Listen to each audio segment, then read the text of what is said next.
ನಮಸ್ತೆ. ಓದ್ತಾ ಇರುವಂತಹ ಪುಸ್ತಕದ ಹೆಸರು ಮನಸ್ಸು ಜೋಪಾನ, ಮೌನದ ನೋವಿಗೆ ಅಕ್ಷರಗಳ ಮುಲಾಮು. ಬರ್ದಿರೋದು ಪದಚಿಹ್ನ ಅವರು. ಬನ್ನಿ ನಮ್ಮ ಮುಂದಿನ ವಿಷಯನ ಕಂಟಿನ್ಯೂ ಮಾಡೋಣ. ಖಾಲಿತನದ ಭಾರ ಅನ್ನೋ ಚಾಪ್ಟರ್ ಇಂದ. ಓಕೆ, ಸೊ ಈಗ ಎಷ್ಟೊಂದು ವಿಷಯಗಳು ನಮ್ಮ ಮನಸ್ಸನ್ನ ಯಾಕೆ ಚೆನ್ನಾಗಿ ಇಟ್ಕೋಬೇಕು ಅನ್ನೋದನ್ನ ನೋಡ್ತಾ ಇದೀವಿ. ಇವಾಗ ನೆಕ್ಸ್ಟ್ ಕಂಟಿನ್ಯೂ ಮಾಡೋಣ. ಬುದ್ಧನ ಒಂದು ಮಾತು ನೆನಪಿನಲ್ಲಿ ಇಟ್ಕೋಬೇಕು. ಓಕೆ, ಏನು ಅಂತ ಅಂದ್ರೆ, pain is inevitable, suffering is optional.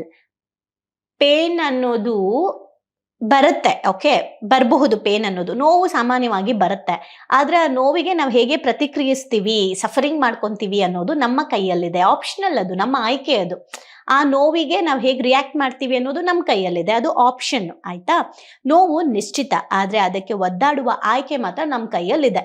ನೋವು ನಿಶ್ಚಿತವಾಗಿ ಬರುತ್ತೆ, ಅದನ್ನ ನೀವು ಒದ್ದಾಡ್ಕೊಂಡು ಕ್ಯೂರ್ ಮಾಡ್ಕೊಂಡು ಸಾಲ್ವ್ ಮಾಡ್ಕೊಂತಿರೋ, ಅಥವಾ ಅದನ್ನ ಅಕ್ಸೆಪ್ಟ್ ಮಾಡ್ಕೊಂಡು ಹೆದರ್ಸಿ ಅದನ್ನ ಫೇಸ್ ಮಾಡ್ತಿರೋ ಅನ್ನೋದು ನಮ್ಮ ಕೈಯಲ್ಲಿದೆ.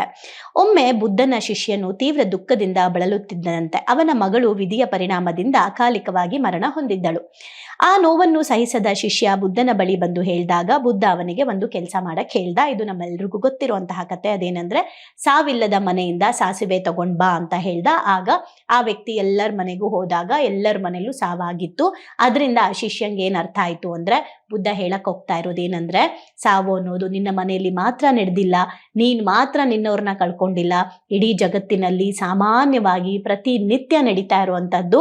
ಪ್ರತಿನಿತ್ಯ ಸಾವಾಗ್ತಾ ಇದೆ, ಪ್ರತಿಯೊಬ್ರು ಇನ್ನೊಬ್ರನ್ನ ಕಳ್ಕೊಳ್ತಾ ಇದ್ದಾರೆ. ಇದು ಜಗತ್ತಿನ ನಿಯಮ, ಇದು ಪ್ರಕೃತಿಯ ನಿಯಮ. ಇದನ್ನ ಬದಲಾಯಿಸಕ್ ಆಗಲ್ಲ. ಇದನ್ನ ನಾವು ಒಪ್ಕೊಳ್ಳೋದ್ ಬಿಟ್ರೆ ಬೇರೆ ದಾರಿ ಇಲ್ಲ ಅನ್ನೋದನ್ನ ಬುದ್ಧ ಅರ್ಥ ಮಾಡ್ಸಕ್ಕೋಸ್ಕರ ಹೋಗಿ ಸಾಸಿವೆ ತಗೊಂಡ್ ಬಾ ಅಂತ ಹೇಳಿದ್ರು. ಇದು ಶಿಷ್ಯಂಗೆ ಅರ್ಥ ಆಯ್ತು. ಓಕೆ, ಸೊ ಇದು ಹೇಗೆ ಅಂತಂದ್ರೆ, ನೋವು ಅನುಭವಿಸಲೇಬಾರದು ಅಂತ ಅಲ್ಲ, ನೋವು ಅನುಭವಿಸಬಾರದು ಅಂತ ಹೇಳ್ತಾ ಇಲ್ಲ. ಒಂದು ಪುಟ್ಟ ಮಗುವಿಗೆ ಆ ಕ್ಷಣಕ್ಕೆ ಚಾಕ್ಲೇಟ್ ಸಿಗದಿದ್ದರೆ ಬಹಳ ನೋವಾಗುತ್ತೆ. ಆಗ ಆ ಮಗುವಿನ ಮುಂದೆ ನಿಂತು, ಅಲ್ಲಿ ನೋಡು ಎಷ್ಟೊಂದು ಜನ ತಿನ್ನಕ್ಕೆ ಅನ್ನ ಕೂಡ ಇಲ್ಲ ಅಂತ ಅದನ್ನ ಗದರಿಸಿ ಏನೂ ಉಪಯೋಗ ಇಲ್ಲ. ಬಹುಶಃ ಆ ಕ್ಷಣಕ್ಕೆ ಅದಕ್ಕೆ ಅದು ಅರ್ಥ ಆಗಲ್ಲ. ಎಮೋಷನಲಿ ನಾವು ಕೋಪದಲ್ಲಿದ್ದಾಗ, ದುಃಖದಲ್ಲಿದ್ದಾಗ, ನೋವಲ್ಲಿದ್ದಾಗ ನಮಗೆ ಬುದ್ಧಿ ಮಾತು ಕೇಳಿಸಲ್ಲ. ಸಮಾಧಾನ ಮಾಡಿ ಎಮೋಷನ್ಸ್ ಇಂದ ಹೊರಗೆ ತಂದು ಅವ್ರನ್ನ ಕೂಲ್ ಮಾಡೇ ನಾವು ಬುದ್ಧಿ ಹೇಳ್ಬೇಕು ಅಥವಾ ನಾಲೆಡ್ಜ್ ಕೊಡ್ಬೇಕು, ಇಲ್ಲ ಅಂದ್ರೆ ತಗೊಳಲ್ಲ.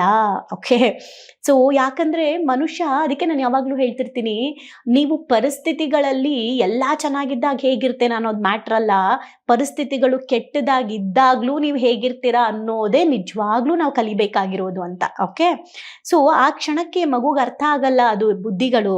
ಅದನ್ನ ಮಗುವಿಗೆ ಅರ್ಥ ಆಗೋ ರೀತಿ ಹೇಳೋದು ಮುಖ್ಯ ಆಗತ್ತೆ.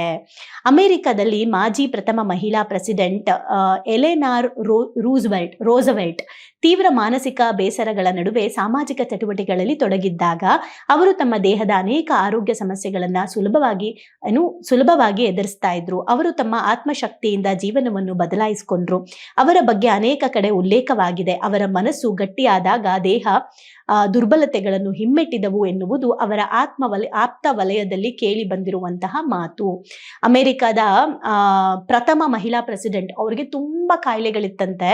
ಆದ್ರೆ ಅವರು ಸಾಮಾಜಿಕ ಚಟುವಟಿಕೆಗಳಲ್ಲಿ ತೊಡಗಿಸ್ಕೊಂಡು ಆತ್ಮವಿಶ್ವಾಸದಿಂದ ಅವ್ರ ಕೆಲಸನ ಫೋಕಸ್ ಮಾಡ್ತಾ ಎಲ್ಲವನ್ನು ಹೆದರ್ಸ್ತಾ ನಿಂತಾಗ ಅವರ ಮನಸ್ಸು ಗಟ್ಟಿಯಾಗಿ ಯಾವಾಗ್ಲೂ ಒಳ್ಳೆದ್ರ ಬಗ್ಗೆ ಯೋಚನೆ ಮಾಡ್ತಾ ಮಾಡ್ತಾ ಮಾಡ್ತಾ ಅವರು ಎಷ್ಟೊಂದು ಕಾಯಿಲೆಗಳ ವಿರುದ್ಧ ಹೋರಾಟನ ಮಾಡ್ಕೊಂಡು ಅವ್ರ ಜೀವನ ಮಾಡಿದ್ರು ಅನ್ನೋದನ್ನ ಅವರ ವಾರ್ಮ್ ಸರ್ಕಲ್ ಯಾರಿರ್ತಾರೆ ಅವರು ಹೇಳಿರುವಂತಹ ಮಾತಿದು.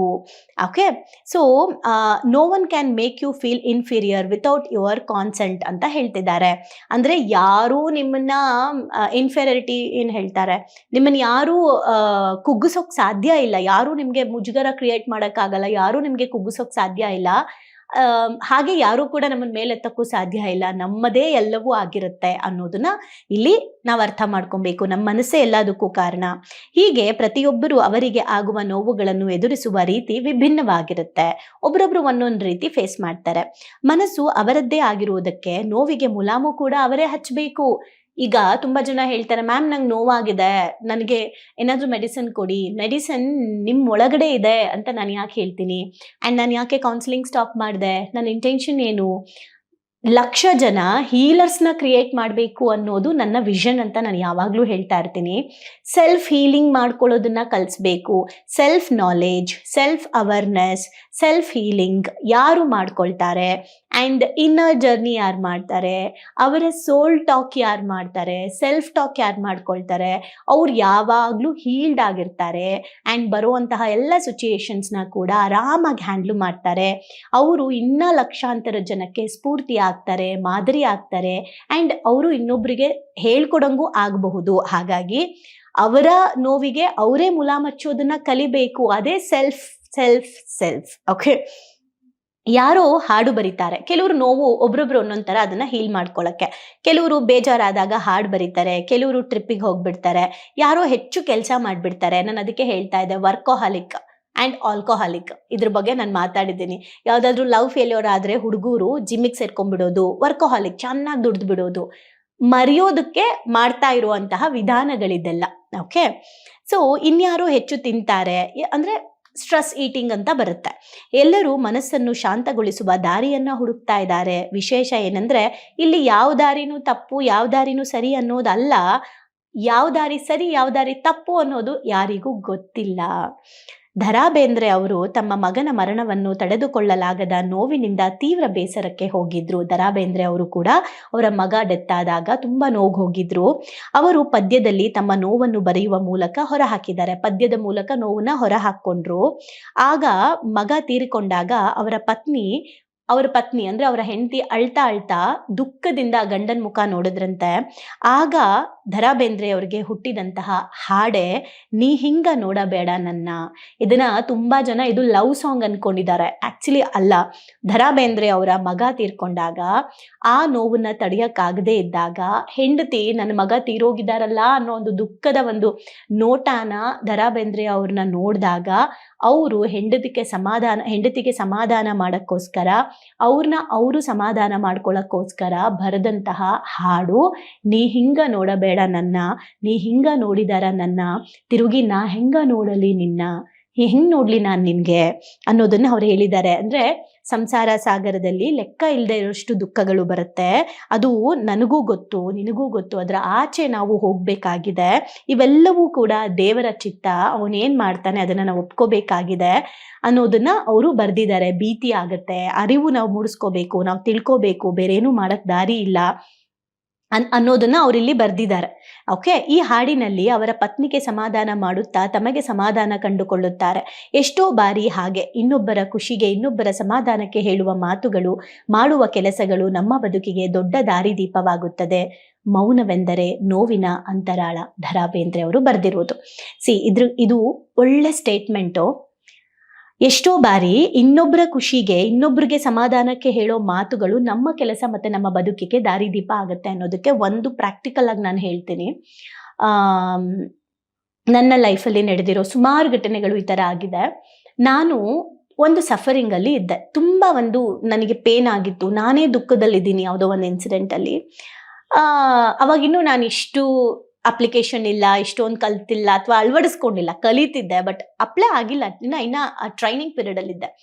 ಆ ಟೈಮಲ್ಲಿ ನಾರ್ಮಲಿ ಸುಮಾರು ಜನ ನನ್ನ ಹತ್ರ ಫ್ರೆಂಡ್ಸ್ಗಳು, ರಿಲೇಷನ್ಸ್, ಜೊತೆಲಿರೋರೆಲ್ಲ ಅವ್ರ ಪ್ರಾಬ್ಲಮ್ನ ಶೇರ್ ಮಾಡಬೇಕಾದ್ರೆ ಅವರಿಗೆ ನಾನು ಸಮಾಧಾನ ಮಾಡೋದು, ಅವರಿಗೆ ನೋಡಿ ಈ ಥರ ನೋಡಿ ನೀವು ಈ ಪ್ರಾಬ್ಲಮ್ನ, ಇದನ್ನ ಯಾಕೆ ನೀವು ಹಿಂಗೆ ನೋಡಬಾರ್ದು, ನಿಮ್ಮ ಒಳಗಡೆ ಈ ಸ್ಟ್ರೆಂತ್ ಇದೆ, ಈ ಥರ ಅವ್ರ ಜೊತೆಗೆ ಅವರಿಗೆ ಸಾಂತ್ವನ ಹೇಳ್ತಾ, ಅವರಿಗೆ ಧೈರ್ಯ ಹೇಳ್ತಾ, ಅವರಿಗೆ ಸೊಲ್ಯೂಷನ್ಸ್ನ ಕ್ರಿಯೇಟ್ ಮಾಡ್ಕೊಳ್ಳೋದು ಹೇಗೆ ಅಂತ ಹೇಳ್ತಾ ನಿಜವಾಗ್ಲೂ ಹೇಳ್ತೀನಿ, ನನ್ನ ಪ್ರಾಬ್ಲಮ್ಸಿಂದ ನಾನು ಹೊರಗಡೆ ಬಂದ್ಬಿಟ್ಟಿದ್ದೆ. ನನಗೆ ಇದು ಅಬ್ಸರ್ವೇ ಮಾಡಿಲ್ಲ ನಾನು. ಒಂದಿನ ನನಗೆ ನನ್ನ ಕೋಚ್ ಹೇಳ್ತಾ ಇದ್ರು. ಇದಕ್ಕೆ ಒಂದು ಎಕ್ಸಾಂಪಲ್ ಏನಂದ್ರೆ, ನಮ್ಮ ಭಾವ ತೀರ್ಕೊಂಡಿದ್ರು ಆಕ್ಸಿಡೆಂಟಲ್ಲಿ. ತುಂಬ ಸ್ಟ್ರಾಂಗ್ ಆಗಿದ್ದೆ ನಾನು ಆ ಟೈಮಲ್ಲಿ. ಈವನ್ ನನ್ನ ಚಿಕ್ಕಮ್ಮ ತೀರ್ಕೊಂಡಾಗ್ಲೂ ಕೂಡ ತುಂಬ ಹತ್ತಿರದವರು ಅವರು, ನನಗೆ ತುಂಬ ಹತ್ತಿರದವರು. ತಂದೆ ಸಮಾನ ನಮ್ಮ ಭಾವ, ನಮ್ಮ ಅಮ್ಮನ ಹೇಗೋ ಹಾಗೆ ನಮ್ಮ ಚಿಕ್ಕಮ್ಮ, ಅಷ್ಟು ಕ್ಲೋಸ್ ನಾನು ಅವ್ರ ಹತ್ರ. ಅವ್ರು ತೀರ್ಕೊಂಡಾಗ ಖಂಡಿತ ನೋವಾಯಿತು, ನನಗೆ ದುಃಖ ಆಯಿತು. ಬಟ್ ಅದೇ ಟೈಮಲ್ಲಿ ಯಾರೋ ಒಬ್ಬರು, ಅದಕ್ಕಿಂತ ಮುಂಚೆ ಒಂದು 3-4 ತಿಂಗಳು ಮುಂಚೆ ಒಂದಿಬ್ಬರು ಡೆತ್ ಆಗಿತ್ತು ಬೇರೆಯವರು. ಅವರಿಗೆ ಡೆತ್ತನ್ನು ಆಕ್ಸೆಪ್ಟ್ ಮಾಡೋದು ಹೇಗೆ ಅಂತ ನಾನು ಹೇಳ್ತಾ ಇದ್ದೆ. ಓಕೆ, ಮೇ ಬಿ ಅದು ನನ್ನ ಸಬ್ಕಾನ್ಷಿಯಸ್ ಅಲ್ಲಿ ರೆಕಾರ್ಡ್ ಆಗಿ ನನ್ನ ಮನೆಯಲ್ಲಿ ಸಾವಾದಾಗ ನನಗೇ ಗೊತ್ತಿಲ್ಲದೆ ನನ್ನ ಸಬ್ಕಾನ್ಷಿಯಸ್ ನನ್ನ ಹತ್ರ ಆ ಧೈರ್ಯನ ಕ್ರಿಯೇಟ್ ಮಾಡ್ತು. ಆಗ ನನ್ನ ಕೋಚ್ ಹೇಳಿದ್ರು, ನೀನು ಇನ್ನೊಬ್ಬರ ನೋವಿಗೆ ಸೊಲ್ಯೂಷನ್ ಕೊಟ್ಟು ಕೊಟ್ಟು ಕೊಟ್ಟು ಇನ್ನೊಬ್ಬರ ದುಃಖಕ್ಕೆ ನೀನು ಅವ್ರಿಗೆ ಸೆಷನ್ಸ್ ಮಾಡಿ ಮಾಡಿ ಮಾಡಿ ಮಾಡಿ ನಿನಗೆ ಗೊತ್ತಿಲ್ಲದೆ ನಿನ್ನೊಳಗಡೆ ಅಷ್ಟು ಸ್ಟ್ರಾಂಗ್ ಆಗಿ ವಿಷಯಗಳು ಕೂತು ಬಿಟ್ಟಿದೆ, ನಿನ್ನ ಸಬ್ ಕಾನ್ಷಿಯಸ್ ಅಟ್ರಾಕ್ಟ್ ಮಾಡಿದೆ. ಅದಕ್ಕೆ ನೀನು ಜೀವನನ ಈ ಥರ ನೋಡ್ತಾ ಇದೆಯಾ. ನಿನ್ನ ಬಿಟ್ಟು ಬೇರೆ ಯಾರೇ ಈ ಜಾಗದಲ್ಲಿ ಇದ್ದಿದ್ರು ಈ ಪರಿಸ್ಥಿತಿಗಳನ್ನು ಈ ರೀತಿ ನೋಡೋಕ್ಕೆ ಆಗ್ತಾ ಇರಲಿಲ್ಲ. ನನ್ನ ಕೋಚ್ ಒಂದ್ಸಲ ನನಗೆ ಹೇಳಿದರು, ಅವ್ರದ್ದು ಯಾವುದೋ ಒಂದು ಇನ್ಸಿಡೆಂಟ್ ಆದಾಗ ಅವರು ಪೇನಿಗೆ ಹೋದರು. ನಾವು ತುಂಬ ಡಿಸ್ಕಷನ್ ಮಾಡಿದ್ವಿ, ನಾನು ಅವರು ತುಂಬ ಡಿಸ್ಕಷನ್ ಮಾಡಿದ್ವಿ ನಾವು ಅದೆಲ್ಲ ಅವ್ರು ಮುಗಿಸ್ಕೊಂಡು ಬಂದಮೇಲೆ. ಆಗ ಅವ್ರು ಹೇಳಿದ್ರು, ನೀನು ಒಂದು ಡೀಪಾಗಿ ವಿಷಯನ ತಗೊಂಡು ಆಲ್ರೆಡಿ ನೀನು ಅದರಲ್ಲಿ ಹೋಗ್ಬಿಟ್ಟಿದ್ಯಾ ಡೀಪಾಗಿ, ಅದಕ್ಕೆ ನಿನಗೆ ಆ ಪ್ರಾಬ್ಲಮ್ಸ್ ಯಾವ ಪ್ರಾಬ್ಲಮ್ ಅನ್ನಿಸ್ತಾ ಇಲ್ಲ. ಯಾಕಂದರೆ ನೀನು ಪ್ರತಿನಿತ್ಯ ಇನ್ನೊಬ್ರಿಗೋಸ್ಕರ ಹೇಳಿ ಹೇಳಿ ಅಂತ. ನಿಜವಾಗ್ಲೂ ಅವಾಗ ನನಗೆ ಅನ್ನಿಸ್ತು, ಅವಾಗ ನಾನೇನು ಅನ್ಕೊಂಡೆ, ನಾನು ಭಕ್ತಿ ಮಾರ್ಗ ಕಲಿಬೇಕಾದ್ರೆ ಇದನ್ನೇ ಹೇಳೋದು, ನಾವು ಇನ್ನೊಬ್ರಿಗೆ ಒಳ್ಳೇದು ಮಾಡಿದ್ರೆ ಭಗವಂತ ನಮಗೆ ಒಳ್ಳೇದು ಮಾಡ್ತಾನೆ ಅನ್ನೋದು ನಾನು ಇಲ್ಲೂ ಕಲಿತೆ. ನಾನು ನೋವಲ್ಲಿ ಇರಬೇಕಾದ್ರೂ ಕೂಡ ನಾನು ಇನ್ನೊಬ್ಬರಿಗೆ ಬುದ್ಧಿ ಹೇಳ್ತಾ ಅಥವಾ ಅವರ ಪರಿಹಾರಕ್ಕೆ ನಾನು ವರ್ಕ್ ಮಾಡ್ತಾ ಅವ್ರಿಗೆ ಸಮಾಧಾನ ಮಾಡ್ತಾ ನನ್ನ ಜೀವನದಲ್ಲಿ ಭಗವಂತ ವರ್ಕ್ ಮಾಡಿಸ್ಬಿಟ್ಟಿದ್ದಾನೆ ಅಂತ ನಾನು ಅನ್ಕೊಂಡೆ. ಅದಕ್ಕೆ ಇಲ್ಲಿ ಹೇಳ್ತಾ ಇರೋದು, ನೀವು ಅಷ್ಟೇ ದುಃಖದಲ್ಲಿದ್ದೀರಾ ಅಂದ ತಕ್ಷಣ ನಂದೇ ದುಃಖ, ಪ್ರಪಂಚದಲ್ಲಿ ನಾನೇ ದುಃಖ ಅನುಭವಿಸ್ತಾ ಇರೋದು, ಎಲ್ಲ ನನ್ನ ಮೇಲೆ ಭಾರ ಇದೆ ಅಂತ ಅನ್ಕೊಂಬೇಡಿ. ನಿಮಗಿಂತ ದುಃಖದಲ್ಲಿರೋರು ತುಂಬ ಜನ ಇದ್ದಾರೆ. ಸಾಧ್ಯವಾದಷ್ಟು ಅವರ ಜೀವನದಲ್ಲಿ ನೀವು ಸಾಂತ್ವನ ಹೇಳಿ, ಸಾಧ್ಯ ಆದರೆ ಅವರಿಗೆ ಧೈರ್ಯ ತುಂಬಿ, ಸಾಧ್ಯ ಆದರೆ ಅವ್ರಿಗೆ ಜ್ಞಾನ ಕೊಡಿ. ಇದನ್ನ ಕೊಡ್ತಾ ಕೊಡ್ತಾ ಕೊಡ್ತಾ ನೀವು ಸ್ಟ್ರಾಂಗ್ ಆಗ್ತೀರಾ. ರೀಸೆಂಟಾಗಿ ನಮ್ಮ ಕ್ಲೈಂಟ್ ಒಬ್ರು ಹೇಳ್ತಾ ಇದ್ದಿದ್ದು, ನಮ್ಮ ಪಾರ್ಟಿಸಿಪೆಂಟ್ ಒಬ್ರು ಹೇಳ್ತಾ ಇದ್ದು ನಾನು ಕೇಳಿಸ್ಕೊಂಡಿದ್ದೀನಿ. ನನ್ನ ತಾಯಿ ಜೊತೆ ನಾನು ನನ್ನಲ್ಲಾಗೋ ಬದಲಾವಣೆಗಳನ್ನ ಹೇಳ್ತಾ ಹೇಳ್ತಾ ಹೇಳ್ತಾ ನನ್ನ ತಾಯಿ ಅಂದ್ರೆ ನನ್ನ ಮತ್ತೆ ನನ್ನ ಅತ್ತೆಯ ಬದಲಾವಣೆಗಳು ಎಷ್ಟು ಚೆನ್ನಾಗಿ ಆಗ್ತಾ ಇದೆ, ನಮ್ಮಿಬ್ರು ಹೊಂದಾಣಿಕೆ ಹೆಂಗ್ ಆಗ್ತಿದೆ ಅಂತ ನನ್ನ ತಾಯಿ ಜೊತೆ ಹೇಳ್ತಾ ಹೇಳ್ತಾ ನನ್ನ ತಾಯಿ ಅವರ ಸೊಸೆ ಜೊತೆ ಅಂದ್ರೆ ನನ್ನ ಅಣ್ಣನ ಹೆಂಡತಿಯ ಜೊತೆ ಅವ್ರು ಚೆನ್ನಾಗಾಗಕ್ಕೆ ಸ್ಟಾರ್ಟ್ ಮಾಡಿದ್ರು. ಅವ್ರು ಚೆನ್ನಾಗಾಗೋಕೆ ದಿನ ನಾನು ಅವ್ರಿಗೆ ಹೇಳ್ಕೊಡ್ತಾ ನನ್ನ ರಿಲೇಶನ್ಶಿಪ್ ಚೆನ್ನಾಗಾಗಿದೆ ಅಂತ ಹೇಳಿದ್ರು. ಹೆಂಗಿದೆ ನೋಡಿ. ಅದಕ್ಕೆ ಇವತ್ತಿಂದ ನಂದೇ ದೊಡ್ಡ ಪ್ರಾಬ್ಲಮ್ ಅನ್ನೋದನ್ನ ಸೈಡಿಗಿಟ್ಟು ಸ್ವಲ್ಪ ಬೇರೆಯವ್ರಿಗೋಸ್ಕರ ಅವ್ರಿಗೂ ನಾವು ಪರಿಹಾರ ಹೇಳಕ್ಕೆ, ಅವ್ರಿಗೂ ಧೈರ್ಯ ತುಂಬಕ್ಕೆ ಸ್ಟಾರ್ಟ್ ಮಾಡಿ. ಆದರೆ ಹೇಳಬೇಕಾದ್ರೆ ಇದು ಅವ್ರ ಪ್ರಾಬ್ಲಮ್ಗೆ ಹೇಳ್ತಾ ಇರೋದು, ನನ್ನ ಪ್ರಾಬ್ಲಮ್ ಬೇರೆ ಅನ್ನೋ ಥಾಟಲ್ಲಿ ಹೇಳಬೇಡಿ. ಅವ್ರಿಗೇನು ಹೇಳ್ತಾ ಇದ್ದೀರಾ ಅದೆಲ್ಲವೂ ಕೂಡ ನನ್ನ ಸಬ್ ಕಾನ್ಷಿಯಸ್ಸು ಅಟ್ರಾಕ್ಟ್ ಮಾಡ್ತಾ ಇದೆ ಅನ್ನೋ ಭಾವನೆಯಲ್ಲಿ ಹೇಳಿ. ಆಗ ಅದು ನಿಮಗೂ ಇಂಪ್ಲಿಮೆಂಟ್ ಆಗುತ್ತೆ, ನೀವು ಅದನ್ನು ಅಳವಡಿಸ್ಕೊಳ್ತೀರಾ. ಸೊ ಎಷ್ಟು ಚೆನ್ನಾಗಿದೆ ಅಲ್ಲ ಇವನ್ ದ ರಾ ಬೇಂದ್ರೆ ಅವರು ಹಾಡಿನ ಮೂಲಕ ಹೊರ ಹಾಕಿರೋದು. ಆ್ಯಂಡ್ ಇನ್ನೊಬ್ಬರಿಗೆ ಹೇಳುವಂಥ ಸಾಂತ್ವನದಿಂದ ನಾವು ಸ್ಟ್ರಾಂಗ್ ಆಗಿರ್ತೀವಿ ಅಂತ. ಮೇ ಬಿ ಕೇಶವಮೂರ್ತಿ ಅವರು ಕೂಡ ಈ ಥರ ಬೇರೆಯವ್ರಿಗೆ ಹೇಳಿ ಹೇಳಿ ಹೇಳಿ ಅವ್ರ ಲೈಫ್ನ ಬಹಳ ಈಸಿಯಾಗಿ ಸರಳವಾಗಿ ಲೀಡ್ ಮಾಡೋದನ್ನ ಕಲ್ತಿದ್ದಾರೆ ಅನ್ಸುತ್ತೆ. ಸೊ ಈಗ ನೀವು ಕೂಡ ಲೈಫ್ ತುಂಬ ಈಸಿ ಆಗಿದೆ ಅಂತ ನಾನು ಯಾವಾಗಲೂ ಹೇಳ್ತಿರ್ತೀನಲ್ಲ, ಆ ಈಸಿ ಆದಂಥ ಜೀವನ ಮಾಡಬೇಕು ಅಂತ ಅಂದರೆ ಪ್ರಾಬ್ಲಮ್ಸ್ಗಳನ್ನು ಈಸಿಯಾಗಿ ನೋಡಿ. ಆ್ಯಂಡ್ ಎಲ್ಲದಕ್ಕಿಂತ ಇಂಪಾರ್ಟೆಂಟ್ ನಿಮ್ಮ ಮನಸ್ಸು ಜೋಪಾನ. Thank you.